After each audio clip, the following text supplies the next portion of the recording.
2009 ಪ್ರಶ್ನೆ ನಂಬರ್ 54. ಶೇಷ 3 ಉಳಿಯುವಂತೆ 163 ಮತ್ತು 243 ಭಾಗಿಸುವ ಅತಿ ದೊಡ್ಡ ಸಂಖ್ಯೆ ಯಾವುದು?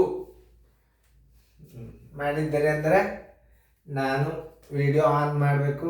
ನಾ ಬಂದು ಹಿಂಗೆ ನಿಂದಿರ್ತನೋ ತಿಳಿಸ್ತು ಲಕ್ಷ ಕೊಟ್ಟು ನೋಡಿ. ಇಲ್ಲಿ 3 ಶೇಷ ಉಳಿಯುವಂತೆ 163 ಮತ್ತು 243 ಭಾಗಿಸುವ ಅತಿ ದೊಡ್ಡ ಸಂಖ್ಯೆ ಯಾವುದು ಅಂತಂದ್ರೆ ಮಸ. ಅತಿ ಚಿಕ್ಕ ಸಂಖ್ಯೆ ಯಾವುದಂದ್ರೆ ಲಸ. ಆದರೆ ಶೇಷ ಕೊಟ್ಟಾನ ಅಂತಂದ್ರೆ ನೀವು ಒಂದೇ ಶೇಷ ಕೊಟ್ಟಾನಂದ್ರೆ ನೀವೇನು ಮಾಡಬೇಕು? 163 ಒಳಗೆ 3 ಶೇಷನ ಕಳೆದು ಮಸ ತೆಗಿಬೇಕು. ಅಂದ್ರೆ 166. ಇದನ್ನು ತಿಳ್ಕೊಬೇಕು. ದೊಡ್ಡ ಸಂಖ್ಯೆ ಯಾವುದಂದ್ರೆ ನೀವು ಕೊಟ್ಟ ಅಂಕಿ ಒಳಗೆ ಶೇಷ ಒಂದೇ ಕೊಟ್ಟಾನಂದ್ರೆ 2 ಅಂಕಿದೊಳಗೆ 15 ಕಳೆದು ಬಿಡ್ಬೇಕು. 243 ಒಂದೇ ಶೇಷ, ಇದ್ರಾಗೂ 3 ಕಳೀರಿ. ಎಷ್ಟು ಬಂತು? 240 ಬಂತು. ಈ ಶೇಷನ್ನ ಕಳೆಯದೆ ನೀವು ಏನು ಮಾಡೋದು? ಈ ಸಂಖ್ಯೆಗಳ ಮಸ ತೆಗಿಬೇಕು. ತಿಳಿತಲ್ಲ? ನೋಡಿ ಎಷ್ಟು ಸರಳದ. ಈ ಶೇಷ ಕೊಟ್ಟಾನಂದ್ರೆ ಏನು ಮಾಡ್ಬೇಕು? ಇಲ್ಲಿ ಗರಿಷ್ಠ ಸಂಖ್ಯೆ ಅಂದ್ರೆ ಮಸ, ಅದನ್ನ ನೆನ್ಪಿಟ್ಕೋಬೇಕು. ಮಸ ಯಾವ ಅಂಕಿ ತೆಗಿಬೇಕೀಗ? 160 ಮತ್ತು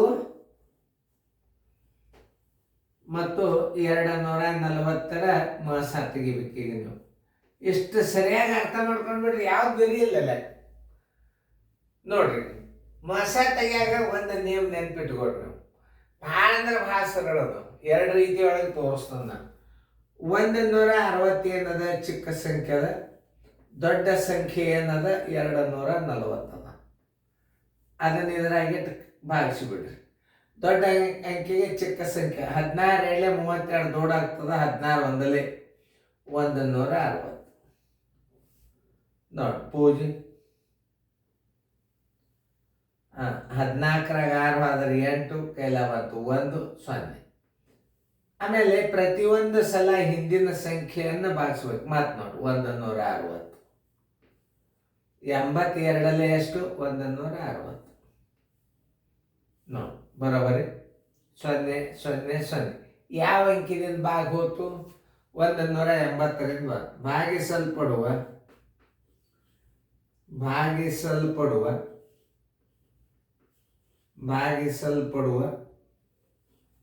ದೊಡ್ಡ ಸಂಖ್ಯೆ ಬರೋಬರಿ.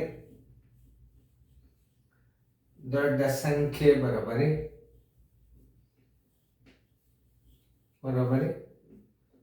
80. ಅಥವಾ ಇದಕ್ಕೆ ಏನಂತಾರೆ? HCF ಅಥವಾ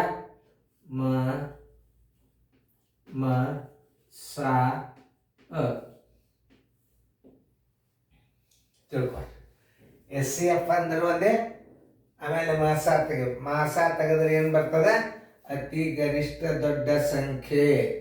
ಭಾಗಿಸಲ್ಪಡುವ ದೊಡ್ಡ ಸಂಖ್ಯೆ ಅಂದ್ರೆ SCF ಅಥವಾ ಮಾಸ ಅಂತ ತಿಳ್ಕೊಂಡು ನೀವು ಕಂಡುಹಿಡಬೇಕು. ಉತ್ತರ ಸಂಖ್ಯೆ 80, ಉತ್ತರ ಸಂಖ್ಯೆ ಬಿ. ನಾವು ಇಷ್ಟೇ. ಇವೆಲ್ಲ ಲೆಕ್ಕಗಳನ್ನ ಭಾಗಾಕಾರ ಕ್ರಮದಾಗ ನೀವು ಮಸ ಕಲ್ತ್ರಿ ಅಂದ್ರೆ ಭಾಳ ಸರಳ. ಯಾವಾಗಲಾದರೂ ಶೇಷ ಒಂದೇ ಕೊಟ್ಟಾನಂದ್ರೆ ಎಷ್ಟು ಅಂಕಿ ಇರ್ತಾವ ಎಲ್ಲದ್ರೊಳಗೆ ಆ 3 ಕಾಮನ್ ಕಳೆದು ಬಿಡಬೇಕು. ಒಂದೇ ಶೇಷ ಇತ್ತಂದ್ರೆ ಎಷ್ಟು ಅಂಕಿ ಇದ್ರಾಗ 2 ಅಂಕಿ ಕೊಟ್ಟಾನ. 163 ಕೊಟ್ಟಾನ, 243 ಕೊಟ್ಟಾನ. ಇದ್ರಾಗ 3 ಕಳಿಬೇಕು, ಇದ್ರಾಗ 3 ಕಳೆದು ಬಂದ ಆ ಸಂಖ್ಯೆಗಳಿಂದ ಏನು ತೆಗಿಬೇಕು? ಮಸ ತೆಗಿಬೇಕು. ಇಷ್ಟೇ. ಭಾಗಿಸಲ್ಪಡುವ ಗರಿಷ್ಠ ಸಂಖ್ಯೆ ಅಂದ್ರೆ ನೀವೇನು ಮಾಡಬೇಕು? ಮಸ ತೆಗಿಬೇಕು. ಇಷ್ಟು ಮಾಡಿಬಿಟ್ರೆ ಆಯ್ತು.